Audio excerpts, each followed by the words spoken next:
Hey everyone, welcome back for another deep dive. It is good to be back. And today we're going to be talking about something that we all think we're pretty good at. Oh, yeah, But we're going to find out that there's probably a lot more to it than we think. definitely. We're talking about listening, and the source material that we're using for this is called What Great Listeners Actually Do. I love that title. Me too! It's so intriguing, Right. and I think we all kind of like walk around thinking like, yeah, I'm a good listener, but what does that even mean? Right. So today we're going to kind of unpack that and look at what are the qualities of a truly great listener. Yeah, I'm excited to dive into this. Me too. Yeah. So to kind of set the stage here, imagine how much richer your relationships and understanding would be if you could really master the skill of listening. Seriously, it'd be a game changer. Right. And this source actually reveals some really surprising tips that I think we'll all find useful. So get ready to take some notes. I'm ready. So one thing that really jumped out at me was this idea that there's actually a direct link between listening skills and conflict resolution. Oh, that's interesting. I wouldn't have immediately made that connection. Me neither. But think about it. When you can really hear and understand someone's perspective, even when you disagree with them, it can completely change how you approach a conflict. That's so true. It takes the heat out of the situation. Yeah, exactly. So this is just a taste of what we're going to be uncovering today. And I think it's safe to say that we all have room to grow as listeners. Absolutely. I know I'm always looking for ways to improve my communication skills. So let's dive right in. Okay. So we all think we're good listeners, right? Yeah, that's sure. But this source really kind of dives deeper. It says that active listening is a skill set, not just this passive activity. I love that active listening. It really emphasizes that it's something you do, not something that just happens to you. Exactly. And it impacts how we learn, connect, and even influence others, Huge. right? So what makes it different from just sitting there? Oh, yeah. What's the difference between hearing and actually actively listening? What do you think?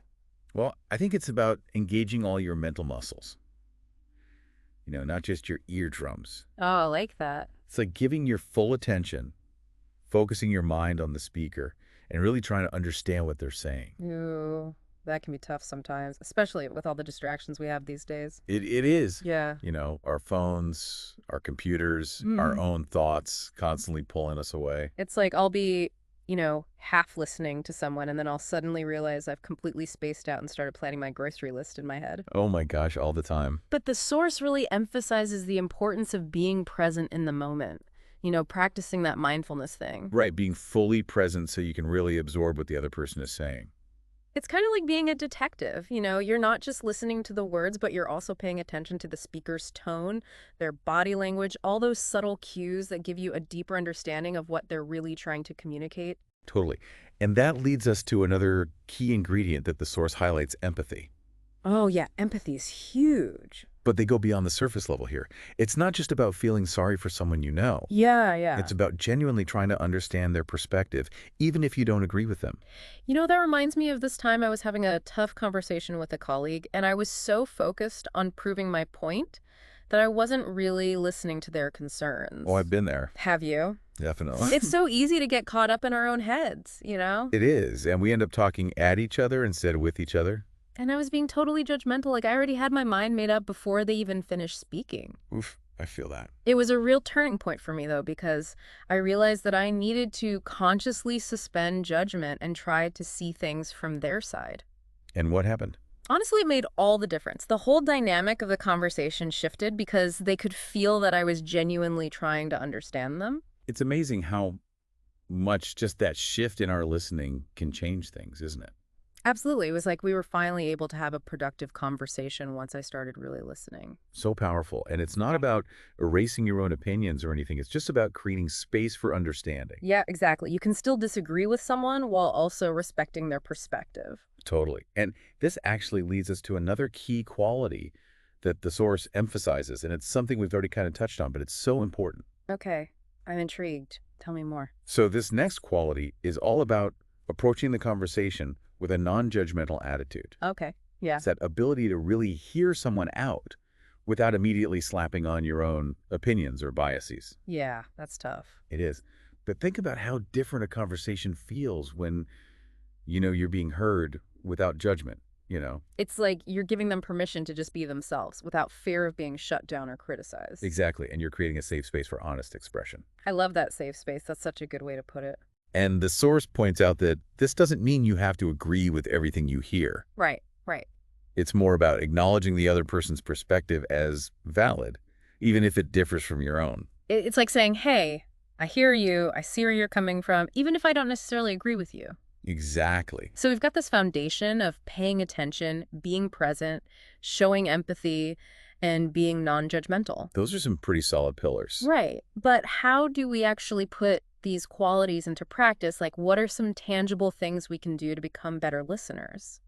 Well, the source has some really practical tips, and they're surprisingly simple. Okay, I'm all ears. So one thing they emphasize is the power of asking open-ended questions. Oh, yeah, I've heard of that. Have you? Yeah, like Yeah. instead of asking, did you have a good day? Right. You ask something like, what was the highlight of your day? Exactly. Which is way more likely to get them talking, you know? It invites them to share more than just a yes or no answer. So it's like you're opening the door for a deeper conversation. Exactly. You're encouraging them to elaborate and share more of their thoughts and feelings. And then there's this technique called paraphrasing or reflecting. Ah, yes. This one can feel a little awkward at first, but it's so powerful. Yeah, I've always struggled with this one. I feel like I end up just parroting back what they said, and it sounds so weird. I hear you. But the key is to capture the essence of what they're saying and reflect it back in a way that shows you're truly getting it. Okay, so it's not about repeating their words verbatim. No, it's more about showing that you understand the underlying meaning, you know? So you might say something like, it sounds like you're feeling really frustrated with the situation. Exactly. Or if I'm understanding you correctly, your main concern is... I see. So it's like you're holding up a mirror to their emotions and thoughts. Exactly. And that can be really validating for the speaker to know that they've been heard and understood. And then there are those all-important nonverbal cues. Ah, yes, the unspoken language of listening. Right. We all know about nodding and making eye contact.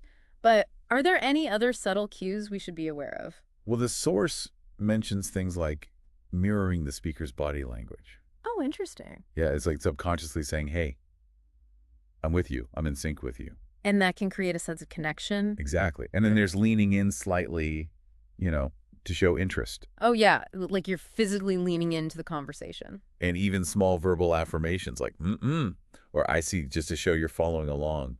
So it's like all of these little things add up to create this overall feeling of being heard and understood. It really does. And it's fascinating how much these small gestures can impact the quality of a conversation. It's like we're building a superpower here, the power of truly deep listening. It is a superpower. And the source goes on to explore some of the unexpected benefits of mastering these skills. Okay, lay it on me. Well, get this. It actually connects good listening to being more persuasive. Wait, really? I know it sounds counterintuitive, right?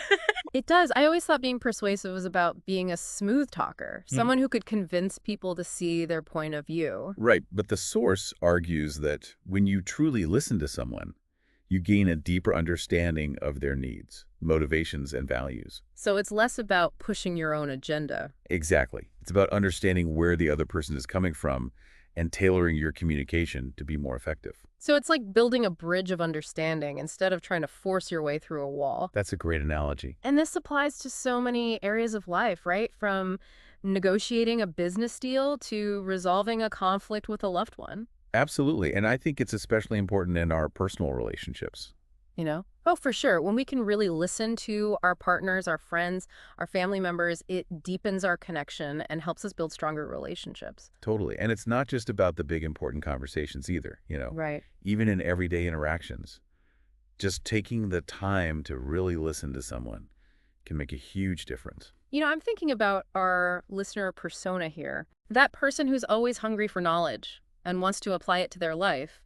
These listening skills are pure gold for them. Absolutely. Whether it's improving their relationships, navigating difficult conversations, or just becoming a more effective communicator in general. So how about we dive into some of the challenges of listening now, because it's not always easy. Oh, yeah, for sure. There are definitely times when listening can feel really difficult. Like, what about those times when the conversation gets really emotionally charged, those tough conversations that can be hard to navigate? Oh, yeah. Those are the real tests, aren't they? It's one thing to listen calmly when someone's sharing good news, but it's a whole other story when they're upset or frustrated. Totally. Our own emotions can get triggered, and it's easy to get defensive or shut down. Exactly. And the source actually addresses this in the FAQ section. Oh, good. I was wondering about that. It emphasizes the importance of creating a safe space for the speaker.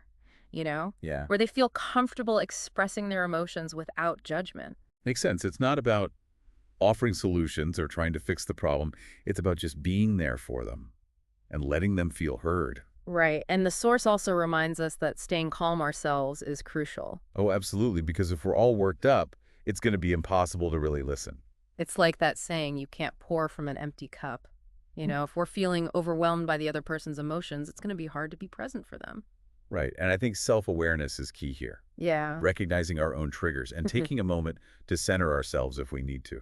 Yeah, the source even suggests practicing mindfulness techniques to stay grounded in those tough moments. Oh, that's a great idea. Yeah. Mindfulness can be so helpful for managing our own emotional responses. Speaking of challenges, I'm curious about what the source says about dealing with distractions. Yeah. Because, we live in a world of constant information overload. Oh, yeah. It's so easy to get sidetracked even when we're trying to be present. Totally. I'm constantly battling the urge to check my phone or my email. Me too. And the source actually uses this metaphor of creating a bubble of focus around the conversation.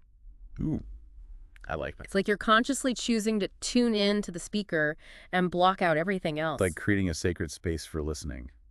Exactly. And sometimes it's as simple as putting your phone on silent or stepping away from your computer. Yeah, those small actions can make a big difference. So we've covered a lot of ground today, from the qualities of great listeners to practical tips for improving our listening skills and even some of the challenges we might face. It's been a really insightful deep dive. It has, and I think one of the biggest takeaways for me is this idea that becoming a better listener isn't just about being polite or courteous. Yeah, it's so much more than that. It's a form of self-improvement. It can actually help us learn, grow, and connect with the world in a more meaningful way.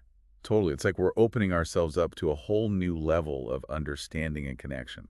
So to wrap things up, I want to leave our listeners with a question that really stuck with me from the source. Okay, I'm listening. It asks, how do you know if you're making progress in becoming a better listener? That's a great question. It is. It really makes you think, doesn't it? It does. I think one way to gauge your progress is to pay attention to the quality of your relationships and your communication. Yeah. Are you having more meaningful conversations? Are you feeling more connected to the people around you? Are you resolving conflicts more effectively? Those could all be signs that you're on the right track. What a powerful way to frame it. It's not just about mastering techniques. It's about noticing the real-world impact of becoming a better listener. Absolutely, and it's an ongoing journey. Always. We're all constantly learning and growing as listeners. Well said. So if you're ready to take your listening skills to the next level, I encourage you to revisit some of the key takeaways from this deep dive. Remember, every step you take towards becoming a more mindful and engaged listener is a step towards a richer, more fulfilling life. And just imagine the ripple effect it could have if everyone made a conscious effort to listen with intention and empathy.